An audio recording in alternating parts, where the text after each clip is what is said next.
Hello everyone and welcome back to another video from Crazy Gamer. In this video, I'm going to show you how to add a gift card onto your Roblox account. So let's get started right away. First of all, open up your web browser and then in the address bar type in roblox.com and press enter. You will now be taken into the official Roblox website.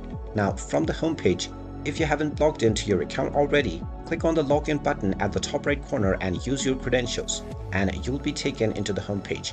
Now, if you wish to add a gift card onto your account, click on gift cards at the left side and you will be taken into the gift card page. If you want to buy a gift card, click on the shop gift cards option and you will be able to choose from the various different offers to buy a gift card. Just type in the gift card receiver's name as well as the sender's name and click on the pick a gift card option. If you already have a gift card that you want to redeem, click on the redeem card option and now you will be allowed to enter your redeem code.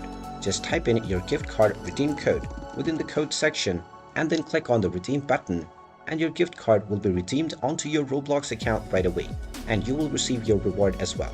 And there you have it. That is how easy it is to add a gift card onto your Roblox account. If you find this video helpful, make sure you hit that like button and subscribe to our channel if you haven't done so already. Also ring that notification bell to never miss another update from us. Thank you for watching and I will see you again in the next video.